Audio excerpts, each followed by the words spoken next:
السلام علیکم اسٹوڈنٹس، کیسے ہیں آپ سب لوگ؟ امید ہے آپ سب خیریت سے ہوں گے۔ آج میں آپ کو بتاؤں گی کہ آپ سبق کے خلاصے کو کس طرح سے پیپر میں سولو کر سکتے ہیں۔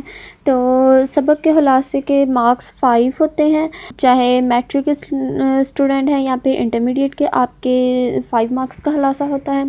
اور جو آپ کو بورڈز میں شیٹ دی جائیں گی ان پہ مارجن لائنس نہیں لگی ہوں گی، تو آپ لوگوں نے ایک بڑا والا اسکیل اور ڈبل کٹ مارکر لے کر جانا ہے اپنے ساتھ۔ تو آپ نے سب سے پہلے مارجن لائنس لگانی ہے، لیکن میں یہاں پر لگی ہوئی تھی تو میں نے نہیں لگائی۔ اس کے بعد آپ نے، اگر آپ اس سٹارٹ پر بالکل پیپر کے لکھ رہے ہیں خلاصہ، تو آپ لوگ اردو کی ہیڈنگ دیں گے۔ اگر آپ نہیں لکھ رہے تو پھر آپ اردو کی ہیڈنگ نہیں دیں گے، صرف خلاصہ نویسی کی ہیڈنگ دیں گے۔ میں نے یہاں پر اس لیے لکھا ہے تاکہ اگر آپ لوگ ریگولر ٹیسٹ دے رہے ہیں تو آپ ان میں بھی اس طرح سے ایزیلی یہ پریزنٹیشن اڈاپٹ کر لیں، یا پھر اگر آپ پیپر میں لکھ رہے ہیں اس طرح خلاصہ تو آپ لوگ وہاں پر بھی آسانی سے لکھ سکیں۔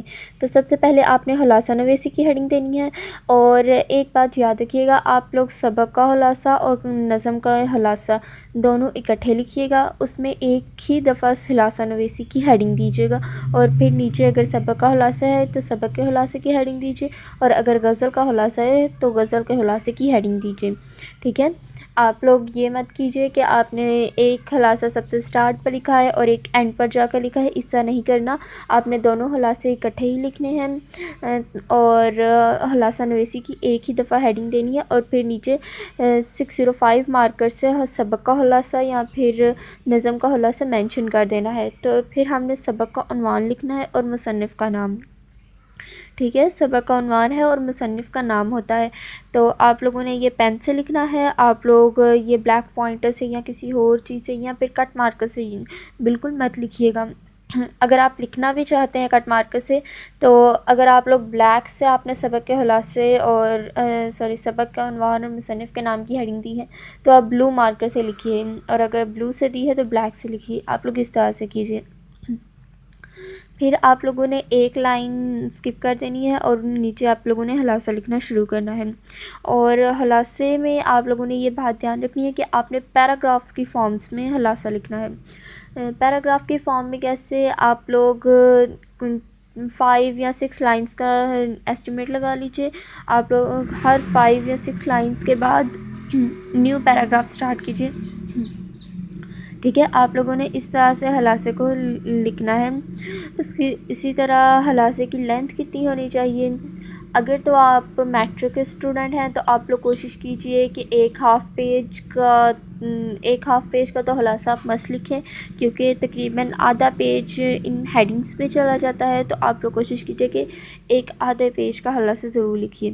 اور اگر آپ لوگ انٹرمیڈیٹ کے اسٹوڈنٹ ہیں تو آپ لوگ کوشش کیجئے کہ ایک ہاف پیج کا اور ایک سائڈ کا تو خلاصہ مسٹ ہے، منیمم آپ لوگ اتنا لکھیے۔ اگر آپ لوگ ایک فل ڈبل شیٹ کا خلاصہ لکھ سکتے ہیں تو بہت ہی بیسٹ ہے، کیونکہ یہ بہت ہی ایزی سی چیز ہوتی ہے، آپ لوگ ایزیلی مارکس گین کر سکتے ہیں۔ آپ لوگوں نے جسٹ اسٹوری کو ایکسپلین کرنا ہوتا ہے، ٹھیک ہے۔ تو آپ لوگوں نے اس طرح سے خلاصہ لکھنا ہے۔ اور اگر آپ لوگوں کی اردو کی رائٹنگ اچھی نہیں ہے تو آپ لوگ میری ویڈیو دیکھ سکتے ہیں، میں نے کٹ مارکر کے ساتھ بھی اور کٹ مارکر کے بغیر بھی اردو کی رائٹنگ سکھائی ہے بہت ہی ایزی وے میں۔ آپ لوگ وہ میری ویڈیو دیکھ سکتے ہیں، میں اس کا لنک ڈسکرپشن میں دے دوں گی۔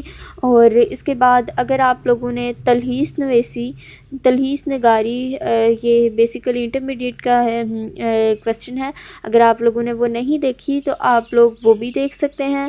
اور اس کے بعد اگر آپ لوگوں نے جملوں کی درستگی اور ضرب الامثال نہیں دیکھا تو آپ لوگ وہ بھی دیکھ سکتے ہیں، اس کا لنک، اس ویڈیو کا لنک بھی میں ڈسکرپشن میں دے دوں گی۔ تو بہت ہی ایزی سا میتھڈ ہے، آپ لوگ ہر کویسچن میں سیم پریزنٹیشن رکھ کر، سیم لکھنے کا طریقہ رکھ کر آپ لوگ بہت ہی ایزی وے میں لکھ سکتے ہیں، بہت ہی اچھا پیپر آپ لوگوں کا لگتا ہے۔ اگر آپ لوگ چاہیں تو آپ لوگ سبق کے خلاصے کو انڈر لائن کر سکتے ہیں، بٹ میں نے یہاں پر انڈر لائن نہیں کیا، ٹوٹلی آپ لوگوں کی مرضی ہے، اور انڈر لائن آپ لوگوں نے ساتھ ساتھ نہیں کرنا، بہت ٹائم ٹیکنگ ہو جائے گا. آپ لوگوں نے پیپر سالو کرنے کے بعد انڈر لائن کرنا ہے. اور جب آپ خلاصہ نویسی لکھ لیں، ایک خلاصہ یعنی کہ نظم یا غزل کا خلاصہ لکھ لیں گے تو آپ لوگ اینڈنگ لائن لگا دیں گے. ملتے ہیں ایک نئی ویڈیو کے ساتھ، تب تک کے لیے اللہ حافظ.